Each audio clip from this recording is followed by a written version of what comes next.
یا کوئی کام کر رہا تھا تو کچھ مٹی زیادہ لگ گئی ہے، تو آپ جتنی مرضی جتن کریں وہ کسی کو ملنے کے لیے تیار کیوں؟ وہ اس لیے کہ وہ سمجھتا ہے جب تک صفائی نہ ہو بندہ اپنے آپ کو خود آسانی میں محسوس نہیں کرتا۔ میری بات کی سمجھ آ رہی ہے آپ حضرات کو؟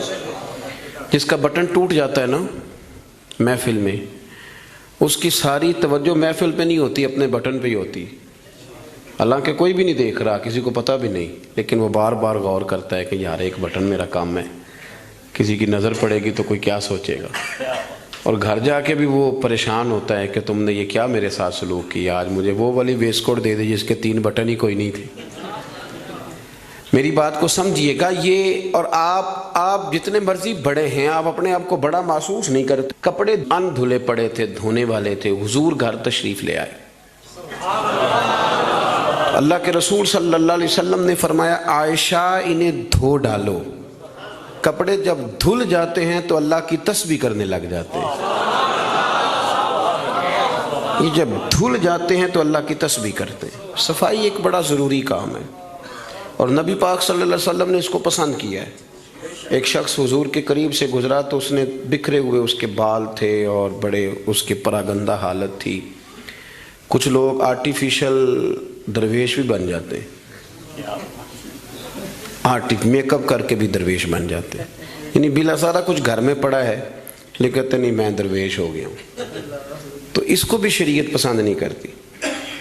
تو صحیح ستہ کے اندر یہ روایت موجود ہے کہ نبی کریم صلی اللہ تعالیٰ علیہ وسلم کے پاس سے وہ شخص گزرا تو حضور نے بلا لیا اور بلا کر کے فرمایا یہ کیا حال بنایا ہوا ہے، تیرے کپڑے کس طرح کے، کنگھی کیوں نہیں کی؟ تو اس نے عرض کی حضور بس وہ سرکار فرمانے لگے تیرے اوپر تو اللہ کا بڑا فضل نہیں، بڑی خیر نہیں، رب نے بڑا مال عطا کی؟ حضور بالکل ہے۔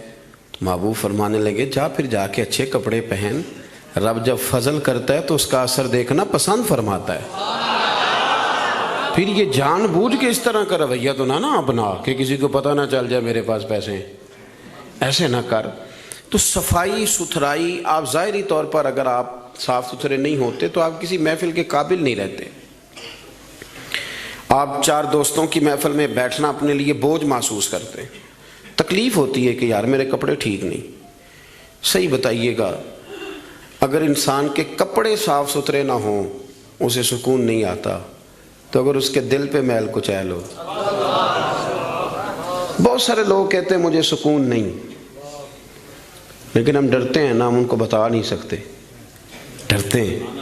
بے سکونی کی کچھ وجوہات ہوتی ہیں، کچھ سبب ہوتا ہے۔ آپ کے کپڑے میلے تھے تو آپ بے سکون تھے، تو اگر آپ کا دل میلا کچیلا ہے نا، روح پہ کوئی دھبا لگ گیا ہے، یہ دھبے ہوتے ہیں۔ حسد ایک دھبے کا نام ہے، عداوت ایک دھبا ہے، تکبر ایک دھبا ہے، یہ سارے دھبے ہیں۔ اور بخاری میں نبی پاک علیہ السلام نے خود فرمایا جب تم گناہ کرتے ہو تو تمہارے دل پر سیاہ نقطہ لگ جاتا ہے، تو آپ اس نقطے کی موجودگی میں سکون میں رہیں، یہ کیسے ہو سکتا ہے؟ اور گناہ کی تعریف حضور نے یہ فرمائی کہ ما حاک فی صدرک، جو تیرے سینے میں کھٹکے، جو تیرے سینے میں کھٹکے، تو پریشان ہو کہ کسی کو پتہ نہ چل جائے، تو کراہت محسوس کرے کسی کا اس پر مطلع ہونا، تو ہمارے باطن کے اندر بڑی مصیبتیں، ہم حسد کرتے ہیں، بہت سارے لوگوں سے کرتے ہیں، ماننے کو تیار نہیں ہوتے، کرتے ہیں۔ بلکہ امام غزالی رحمۃ اللہ علیہ تو فرماتے ہیں کہ حسد تو پایا ہی مالداروں اور صاحب علم لوگوں میں جاتا ہے۔ وہ کہتے ہیں غریب آدمی یا ان پڑھ بندہ تو اس دوڑ میں شامل ہی نہیں ہوتا۔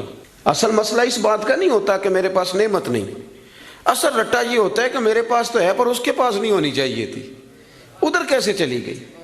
اعلیٰ حضرت بریلوی رحمۃ اللہ علیہ نے بہت ساری کتابوں کا نچوڑ ایک جملہ ملفوظات شریف میں لکھا ہے۔ اعلیٰ حضرت فرماتے ہیں حسد کرنے والا اس بندے پر اعتراض نہیں کر رہا ہوتا، حسد کرنے والا بنیادی طور پر اللہ کی تقسیم پر اعتراض کرتا ہے، اللہ کی تقسیم پر۔ ہمارے اندر یہ میل چڑھ، اور گھروں کے اندر یہ پوری ایک دوڑ شروع ہے، دیورانی کے اندر، جیٹھانی کے اندر یہ پوری دوڑ ہے، اور ایک وقت آتا ہے کہ بھائی بھائی سے حسد کرنے لگ جاتا ہے، کیسے سکون پائے گا؟ حسد ایک آگ ہے، اور ترمذی شریف کے جو لفظ ہیں حدیث کے وہ بڑے نرالے ہیں نبی پاک صلی اللہ علیہ وسلم نے فرمایا حسد نیکیوں کو یوں کھا جاتا ہے جیسے خشک لکڑی کو آگ کھا جاتی، یعنی وہ کھائی جاتی ہے، لکڑی کی اپنی کوئی حیثیت باقی، تھوڑی دیر پہلے وہ لکڑی تھی اور اب وہ خاک ہے، حسد کھا جاتا ہے۔ تو اور پھر مزے کی بات یہ کہ یہاں حضور نے ایک اور بھی بات بیان کی، میں حسد نیکیوں کو کس کو کھاتا ہے؟ اس کا مطلب ہے حسد کرنے والے نیک بھی ہوتے ہیں، نیک لوگ بھی حسد، یہ سرکار نے فرمایا نا، حسد نیکیوں کو، اس کا مطلب ہے یہ حسد کرنے والے کچھ نہ کچھ نیک بھی ہوتے ہیں، نیکیاں بھی کرتے رہتے ہیں، حسد بھی کرتے رہتے ہیں، تو وہ ہوتا یہ ہے کہ وہ ساتھ ساتھ ضائع ہوتی ہے۔ حسد نہ کریں، رشک کریں، رشک کریں۔ آپ کہیں کیا بات ہے؟ جناب عائشہ صدیقہ رضی اللہ تعالیٰ عنہ فرماتی ہے میں نے ساری زندگی سیدہ خدیجہ الکبریٰ پہ رشک کیا ہے۔ کیا بات تھی اس عورت کی، ان کا رنگ بھی زیادہ گورا نہیں تھا، سرکار سے عمر بھی کچھ زیادہ تھی، 2 دفعہ پہلے نکاح بھی ہو چکا تھا، پر کیا قابل رشک بی بی ہے کہ جسے اپنی ساری حیات ظاہرہ میں میرے نبی پاک نے یاد کیا ہے۔ اب رشک کریں، کہیں کیا بات ہے، اللہ اسے دیا تو مجھے بھی دے، رشک سے۔ کنز الاموال میں حدیث ہے، حضرت عائشہ صدیقہ رضی اللہ تعالیٰ عنہ فرماتی ہیں دوپہر کے وقت نبی پاک صلی اللہ علیہ وسلم کے صحابہ حضور سے ملنے نہیں آتے تھے، دوپہر کے کھانے کے بعد سرکار آرام کرتے تھے، قیلولہ فرمایا کرتے تھے۔ ایک بوڑھی آ گئی ملنے، اس وقت صحابہ نہیں آتے تھے، بوڑھی آ گئی اور دروازے پہ آ کے جب اس نے اپنی آواز نکالی نہ، پوچھا کون ہے، تو اس کی آواز، کچھ آوازیں بندہ بڑا ان کا شناسا ہوتا ہے نا، وہ بڑی ذرا ٹھہر جا مؤذن میرا دل دھڑک رہا ہے، وہ کہیں کعبہ گر نہ جائے تیری شوخ اور مست اذاں سے، کچھ آوازیں بندے کے کان میں پڑتی ہیں تو مزہ آتا ہے نا۔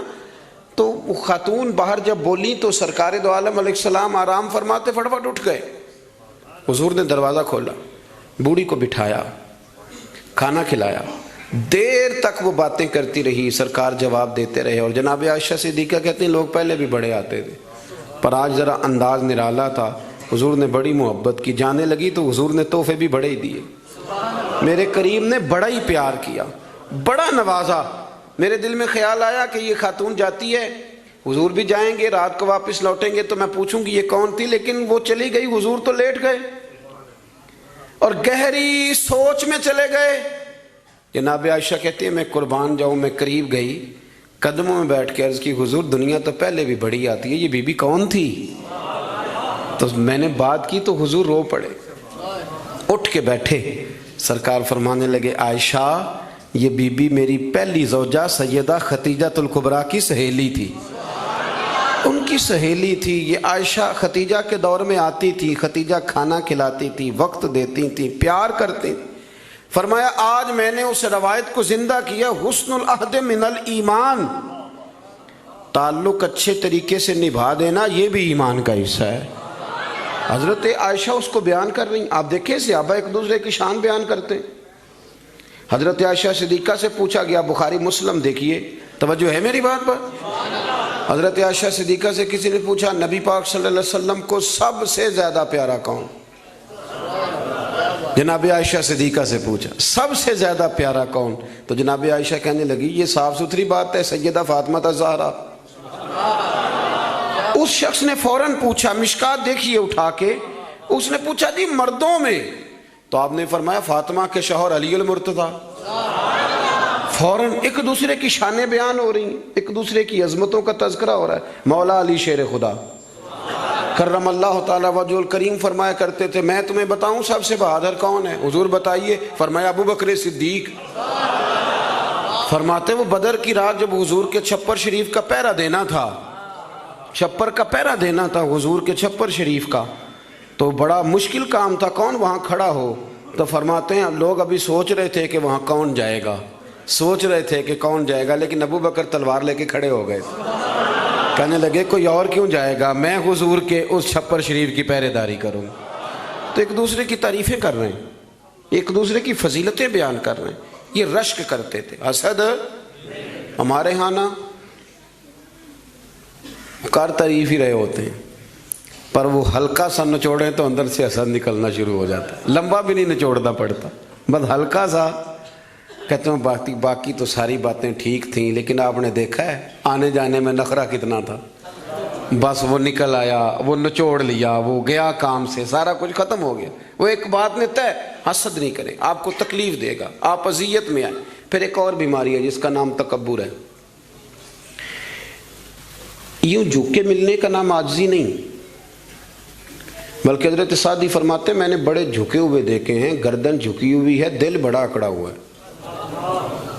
فرماتے ہیں یہ ان کی ادا ہے، یہ ادا بھی تجھ کو ہی زیب ہے، تیری عاجزی بھی فریب ہے.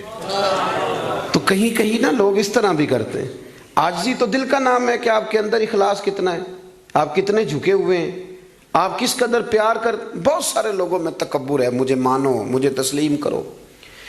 اور میں آپ کو کیا بات بتاؤں دنیاوی لوگوں کی، میں تو دینی محفل میں دیکھتا ہوں کہ کوئی علاقے کا چودھری اگر کسی محفل میں آ جاتا ہے تو گردن اونچی کر کر کے نقیب کو دکھاتا ہے کہ میں پیچھے بیٹھا ہوں حالانکہ میں چودھری ہوں. تو اونچی کر کر کے گردن، عادت پڑ گئی نا اسٹیج پہ بیٹھنے کی، پیچھے مزہ ہی نہیں آتا. حالانکہ شان تو رب دیتا ہے، آپ جہاں بھی بیٹھے ہیں اگر آپ قابل اکرام ہیں تو پھر آپ قابل احترام ہی ہیں. لیکن یہ لوگوں پہ تسلط جما کے اپنے آپ کو، مطلب کتنا چھوٹا بندہ ہے جو کسی کے بارے میں یہ کہتا ہے کہ یہ میرا ملازم ہے. اس سے کیا ثابت کرنا چاہتا ہے وہ؟ یہ دو جملے کہہ کے کہ میرے پاس اتنے پیسے ہیں ملازم رکھ سکتا ہوں کیا؟ میں ایک یونیورسٹی میں گیا کچھ بیان کرنے کے لیے، تو ایک بچہ مجھے کہنے لگا پیر صاحب ایک بات بڑی دل میں پریشان کرتی ہے، کسی لبرل آدمی نے کر دی تھی تو ڈرتا میں کرتا نہیں کہیں مجھے کوئی بے ادبی نہ کہہ دے. ہمارے ہاں ایک ظلم یہ بھی ہوتا ہے کہ ادب سکھانے سے پہلے ہی بے ادبی کا لائسنس جاری کر دیا جاتا ہے. حالانکہ پہلے ادب سکھایا جائے، پھر اگر کوئی بے ادبی کرے تو پھر اسے بے ادب. ہم ادب نہیں سکھاتے لیکن بے ادبی کا تانا فٹافٹ دے دیتے ہیں. میں نے کہا جناب آپ پوچھیں، اگر مجھے جواب آتا ہوا تو میں بتا دوں گا، نہیں تو میں کسی سے پوچھ کے بتا دوں گا، آپ بتائیے. وہ کہنے لگے جی مجھے کسی نے کہا ہے کہ نبی پاک صلی اللہ علیہ وسلم کے زمانے میں غلامی ختم نہیں ہوئی تھی. اس زمانے میں غلام بکتے تھے اور اسی طرح بکتے تھے، خریدے جاتے تھے، تو ایک آرڈر فرما دیتے غلامی ختم ہو جاتی. اور میں نے کہا یار یہ تو کوئی بڑا سوال ہی نہیں ہے، آپ بلا وجہ ڈر رہے ہیں، یہ کوئی بڑا سوال. یہ حضور نے غلامی ختم کر دی تھی. آپ پڑھیے ابو داؤد شریف، ختم ہو گئی غلامی. توجہ ہے میری بات پر؟ ادھر دیکھا جی میری طرف. حضور نے غلامی ختم کر دی، غلامی رہی نہیں. کہنے لگے وہ کس طرح؟ میں نے کہا ابو داؤد شریف پڑھ لیں. حضرت ابو ذر غفاری رضی اللہ تعالیٰ عنہ فرماتے ہیں کلمہ پڑھنے آیا، جب واپس جانے لگا تو حضور نے بڑی نصیحتیں فرمائی. ان میں سے ایک نصیحت حضور نے یہ کی، ابو ذر یاد رکھنا تمہارے غلام تمہارے بھائی ہیں. غلام تو وہ رہے نہیں، انہیں تو مدینے والے رسول نے بھائی بنا دیا ہے.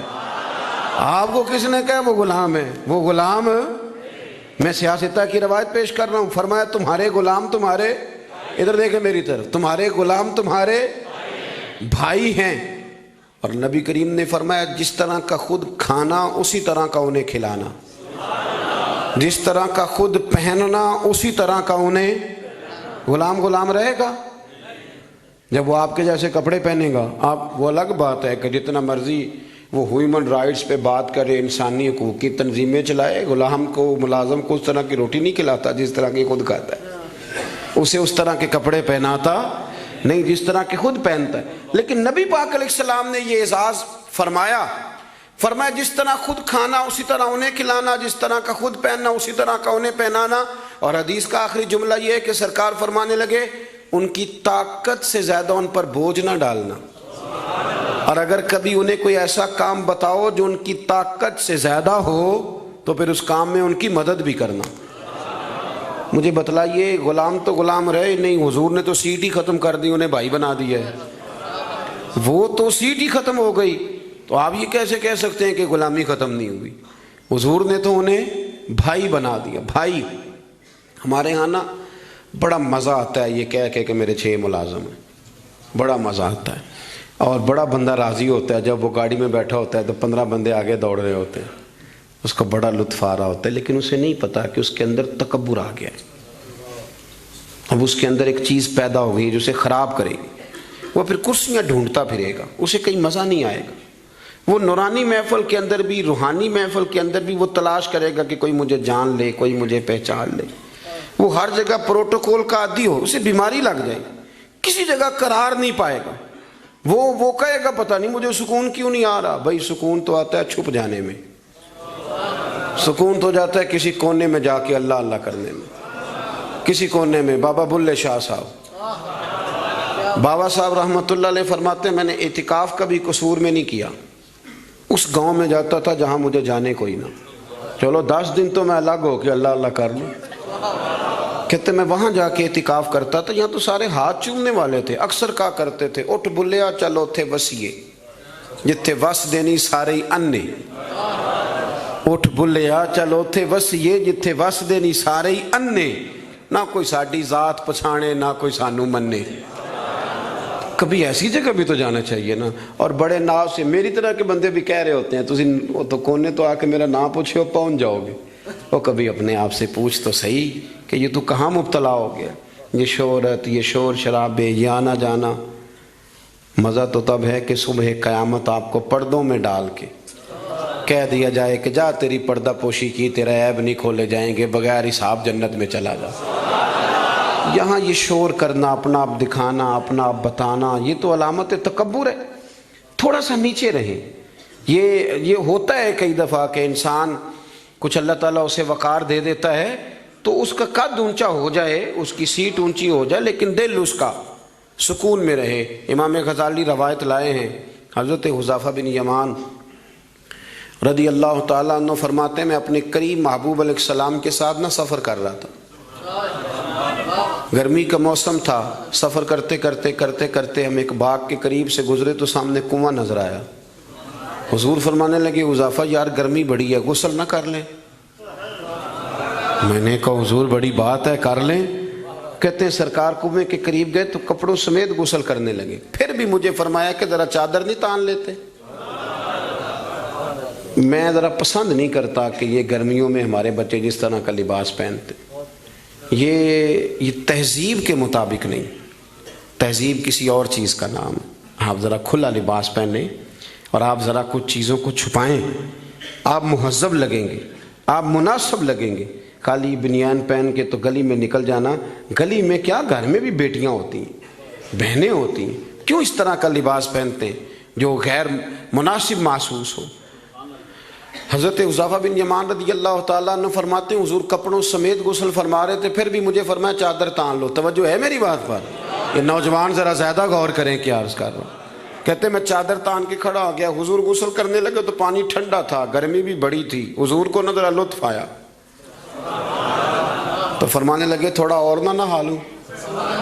میں نے کہا حضور نہائیں۔ کہتے ہیں سرکار کو اور لطف آیا، فرمانے لگے ذرا اور نہ نہاؤں؟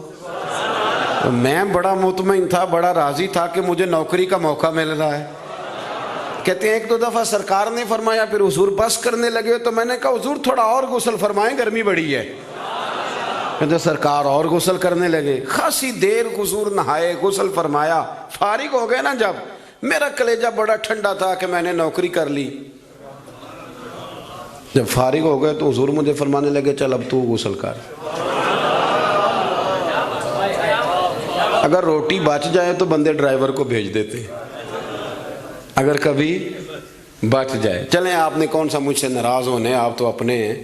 اگر کوئی دیگ بڑھ جائے تو مدرسے بھیج دیتے کہ وہ اس کو کہتے آپ یہی ہیں کہ اس کے پیروں کے نیچے فرشتے پر بچھاتے، یہ بھی آپ کہتے ہیں کہ آفت جی آپ کی بڑی شان ہے، آپ نماز پڑھاتے ہیں، پر دیگ وہ بھیجنی ہے جو بچ گئی، وہ آپ بھیج دیں۔ بچ گئی ہے، وہ زیادہ تھی تو ہم نے کہا چلو بچوں کو دے دیتے۔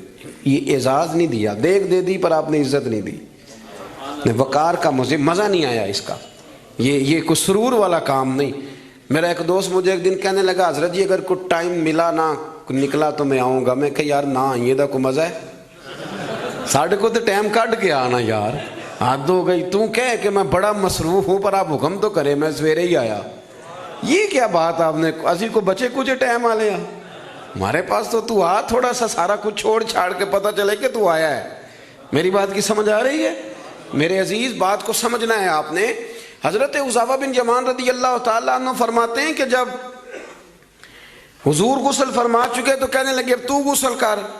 کہتے ہیں میں غسل کرنے لگا تو سرکار نے فرمایا چادر مجھے دینا، میں تان کے کھڑا ہو جاؤں. یعنی نبی کریم کی بات کر رہا ہوں. وہ ساری زندگی پیر صاحب نوکری کراتے رہتے ہیں، مرید پہ چڑھ جائے نا قرضہ تو کہتے ہیں اس کا ذاتی معاملہ ہے. تو جب تیرے گھر جھاڑو دے رہا تھا پھر نہیں ذاتی معاملہ تھا؟ تھوڑی تو بھی پیار کر لے، کبھی تو بھی ان کے ساتھ کہہ. وہ میرے ایک دوست ہیں پیر صاحب، تو عرس پہ میں گیا ہوا تھا تو ان کا بچہ وہ اپنے بیٹے سے پوچھتے ہیں کہ پتر وہ دال والا جو دیگ ہے وہ گرم ہی ہے نا؟ کہنے لگا ابا جی بس ٹھیک ہی ہے چل جائے گی. یعنی گرم کرنا بھی پسند نہیں صاحبزادے کے لیے. ابا جی چل جائے گی. تو پیر صاحب نے بڑا اچھا جملہ کہا، کہنے لگے پتر جب تو مریدوں کے گھر جاتا ہے تو تیرے ساتھ یہ سلوک کرتے ہیں؟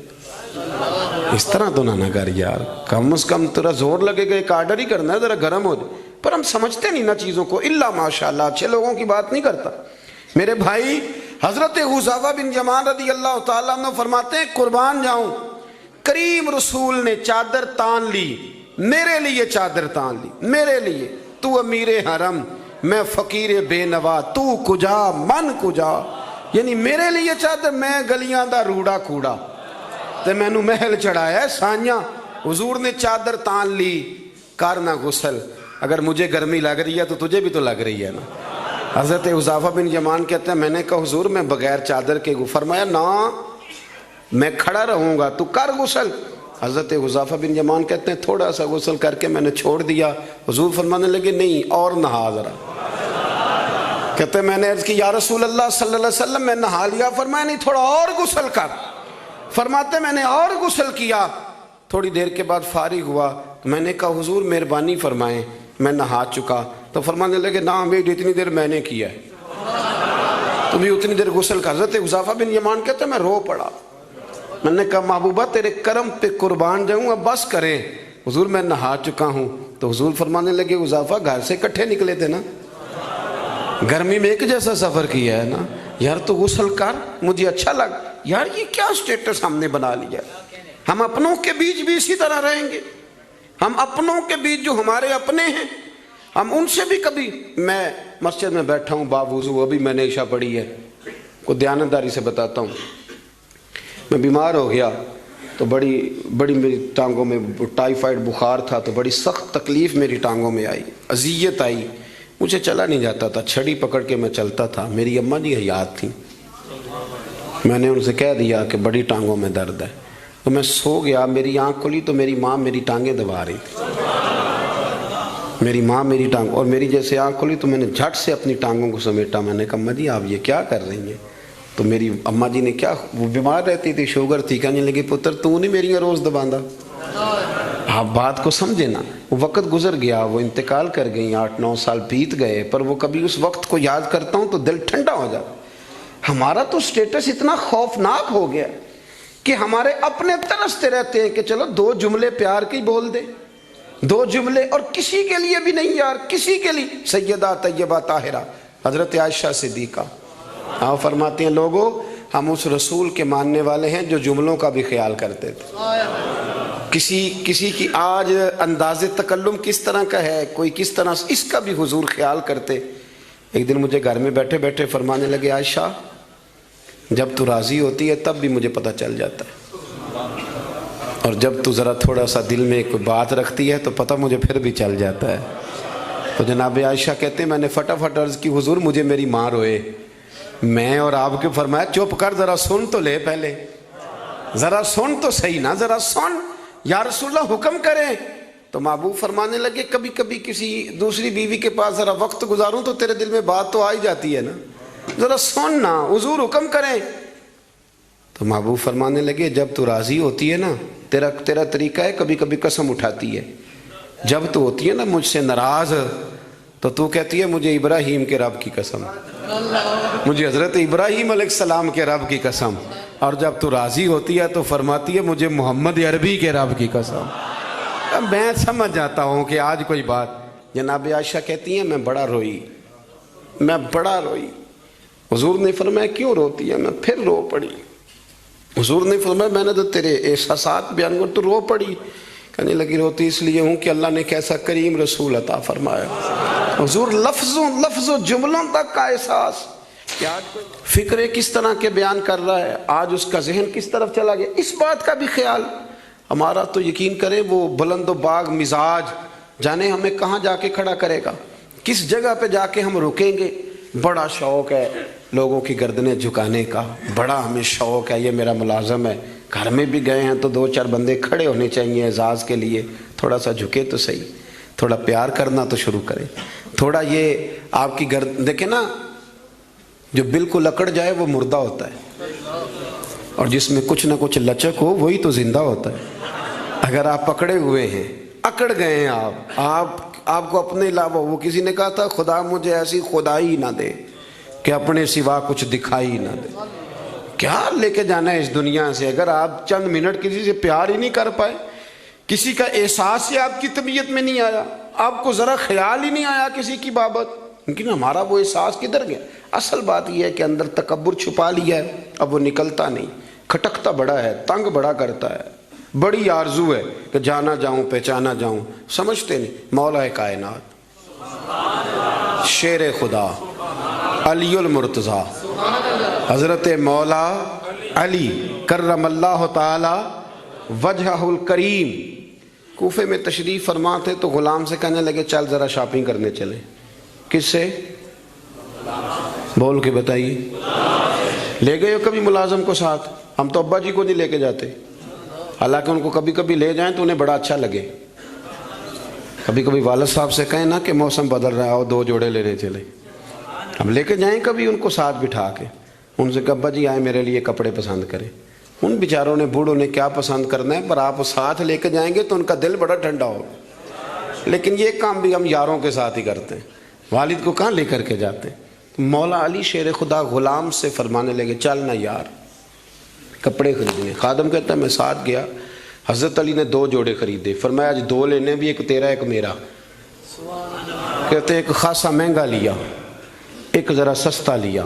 میں فوراً سمجھ گیا مہنگا آقا کا ہے اور سستا اسی طرح ہی ہوتا ہے نا, مہنگا جوڑا آقا کا ہے اور سستا غلام کا ہے. کہتے ہیں تھیلے میں کپڑے ڈالے, میں نے اٹھائے, میں غلام تھا, وہ چوک آ گیا جہاں سے مولا علی نے اپنے حجرہ نور میں جانا تھا اور میں نے اپنے گھر جانا تھا. فرماتے ہیں وہ جگہ آ گئی, شیر خدا رضی اللہ تعالیٰ عنہ فرمانے لگے کہ لیا پتر میرے والا جوڑا مجھے دے دے, لا وہ میرے کپڑے مجھے دے دے. تو کہتے ہیں وہ بڑی ڈیفینیٹ تھی بات تھی, میں نے اسی وقت نکالا مہنگا جوڑا, جناب علی کو تھمایا. تو حضرت علی فرمانے لگے یہ تو نہیں میرا.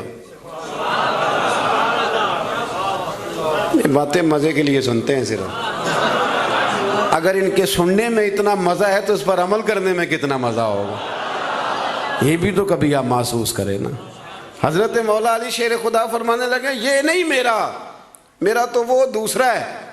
وہ کہتا میں نے ایک فلسفہ بیان کیا, ایک علت بیان کی, ایک لاجک میں نے بیان کی.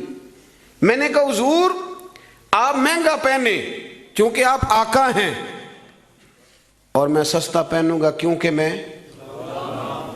تو حضرت علی نے فوری طور پہ حکم نہیں لگایا کہ نہیں تو دوسرا مجھے دے. عالم تھے نا, تو اس نے علت بیان کی تو پہلے اس کا وہ سبب توڑا, پہلے اس کی اس بات کا جواب دیا.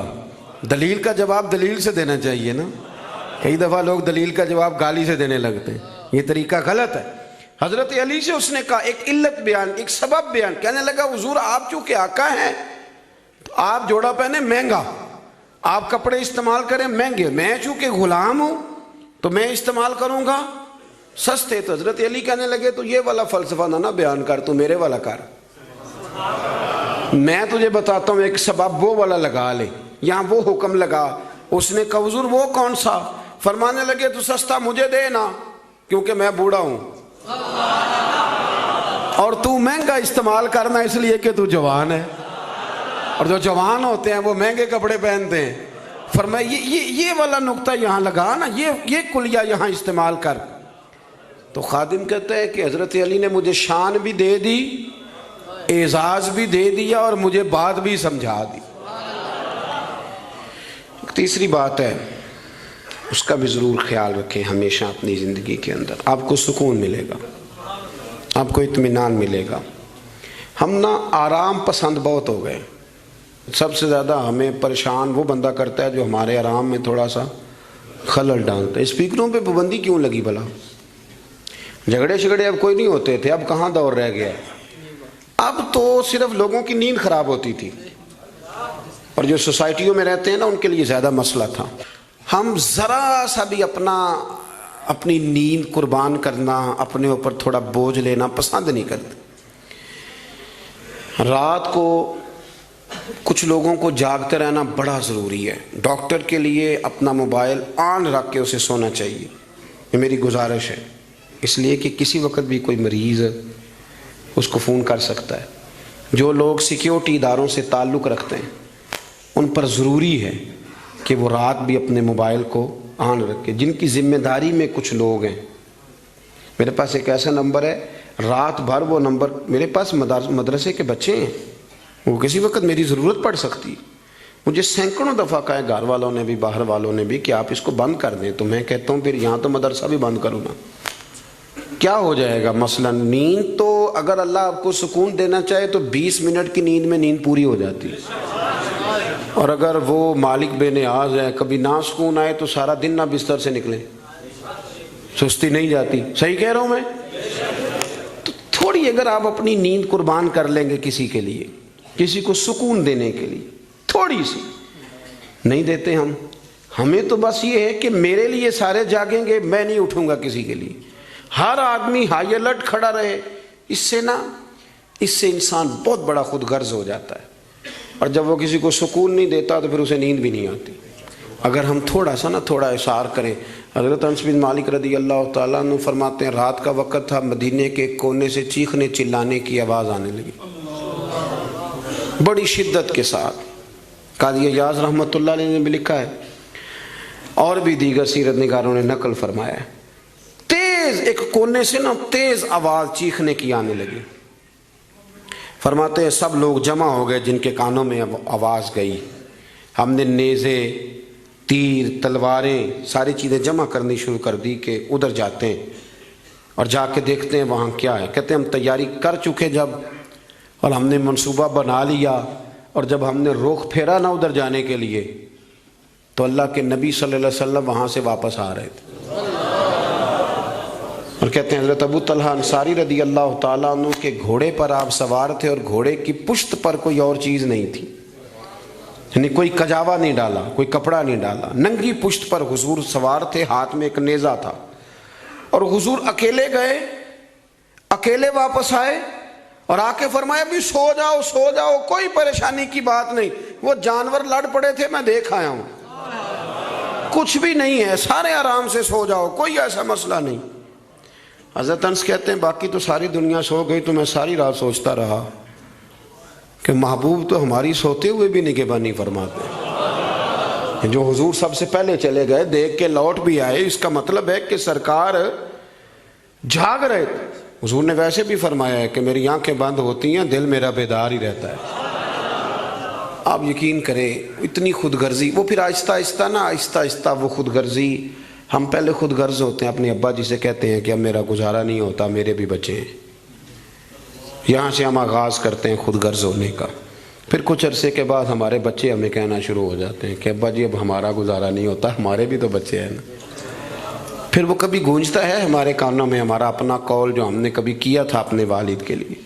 اپنی زندگی میں اگر آپ عاجزی لے آئیں، انکساری لے آئیں، حسد چھوڑ دیں، پیار لے آئیں، رشک لے آئیں، اپنی زندگی کے اندر تھوڑا سا کسی کے لیے ایثار کرنا شروع کر دیں، قربانی دینا شروع کر دیں، تھوڑا سا اپنے اوپر ہلکا سا بوجھ ڈالیں، تو شاید وجود تھوڑی دیر کے لیے تھک جائے لیکن روح کو بڑی آسودگی حاصل ہوگی، دل آپ کا سکون میں آ جائے گا.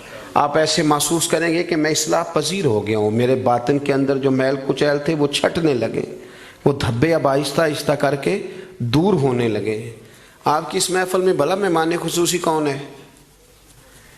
یہ بزرگ مشائخ تو آئے ہیں، ہماری سرپرستی کر رہے ہیں، لیکن اس محفل کا سب سے خاص بندہ وہ ہے جس نے محفل سے پہلے مسجد میں جھاڑو دیا، جس نے صفیں بچھائیں، جس نے اشتہار لگایا، جس نے جذبہ کا اظہار کیا. اس بیچارے کی شاید فوٹو بھی نہ آئے، شاید بہت سارے لوگوں سے جانے بھی نہ، لیکن میں نہیں جانتا، حضرت نہیں جانتے، مفتی صاحب نہیں جانتے، پر جس رب رسول کے لیے کیا وہ تو جانتے ہیں نا۔ اچھا وہ میں نے اس طرح کے کارکنوں کو اکثر دیکھا ہے کہ وہ دور کھڑے مسکرا رہے ہوتے ہیں محفل کو دیکھ دیکھ کے، میرا جلسہ بڑا کامیاب ہو گیا، دیکھو جی میری محفل۔ ان کو جو آسودگی حاصل ہوتی ہے نا دوسروں کو صفحے بچھا کے دینے میں، اعزاز دینے میں، محنت کرنے میں، شہرت تو کسی اور کی ہوئی، پوسٹر پہ نام تو میرا لگا، فوٹو تو میری لگی، اس بندے نے کیا کمایا؟ اس نے اپنے دل کا سکون حاصل کیا، اس نے راحت کمائی، وہ ٹھنڈا ہوا، اسے اللہ تبارک و تعالیٰ نے سکون کی دولت دی۔ وہ رات کو جب سوئے گا تو کہے گا میں نے کمال نہیں کر دی، حالانکہ کسی کو کوئی پتہ نہیں، اس کی وہ جو ساری باتیں ہو رہی ہیں وہ رب رسول کے ساتھ ہو رہی ہیں، اللہ نبی۔ یہ والا سکون تلاش کریں، پھر آپ دیکھیں کتنی جلدی اللہ تعالیٰ آپ کے دل کو سکون دیتا ہے۔ یہ زیادہ دور نہیں ہے، یہ بہت مشکل کام نہیں ہے، کوئی چلے مجاہدے کرنے والا کام نہیں، یہ تھوڑا سا دل کی نگرانی کرنے والا کام ہے۔